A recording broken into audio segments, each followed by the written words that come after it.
On July 20th, 2006, over 500,000 people around the world actually signed up to do this. A German TV host launched something called World Jump Day. The claim was that if enough people jumped at the exact same moment, it would shift Earth's orbit just enough to reverse global warming. It sounds insane. It was insane. But it raises a genuinely fascinating question that scientists actually have calculated the real answer to: what would really happen if all 8 billion of us jumped at once? Stick around, because the real answer is way weirder than nothing happens. The hoax explained. World Jump Day was never real science, it was a media stunt. But here's the thing, it got so much attention that actual physicists sat down and ran the numbers, just to settle the debate once and for all. And the math is wild. The total mass of every human on Earth is roughly 400 million tons. Earth itself weighs about 6 sextillion tons. So even if all 8 billion of us jump together, we're talking about less than 1/1,000,000,000% of Earth's total mass moving for a fraction of a second. The physics, what actually happens? Let's say everyone somehow got perfectly synchronized. Same moment, same jump height. Here's the sequence.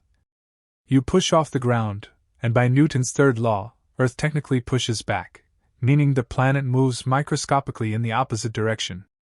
We're talking about a shift smaller than the width of a single atom.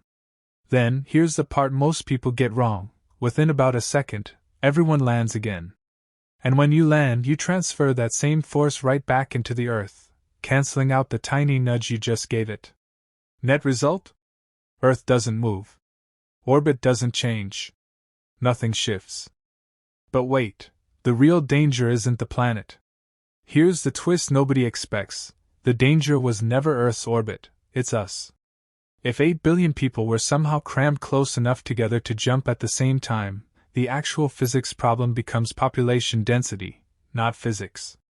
You need everyone within a small enough radius to even attempt synchronization, and that alone would cause a human crush before anyone even jumped. And there's a smaller, real-world version of this effect that engineers actually planned for. In 2011, a stadium crowd in Taiwan jumping in unison during a concert caused a measurable seismic tremor, small, localized, but real enough to register on nearby monitoring equipment. Multiply that by billions of people, and you'd get something like a coordinated, low-grade earthquake, not from Earth's mass shifting, but from the shockwave through the ground itself. So why did the myth spread anyway? The 400 million tons number sounds huge, until you compare it to Earth's actual mass, which is roughly 15 trillion times bigger than that number. This is the same reasoning trap people fall into with a lot of viral what-if claims. A number sounds massive in isolation, but means almost nothing next to the scale of a planet.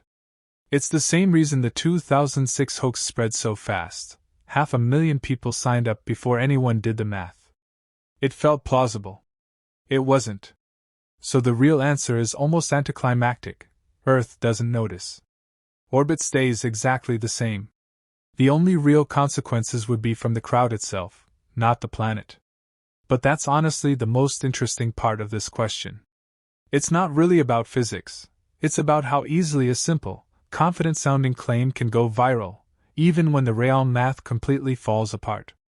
If this made you rethink how viral myths spread, imagine what happens if you tested the opposite, everyone on Earth going completely silent at once. That's next episode, so subscribe and turn on notifications.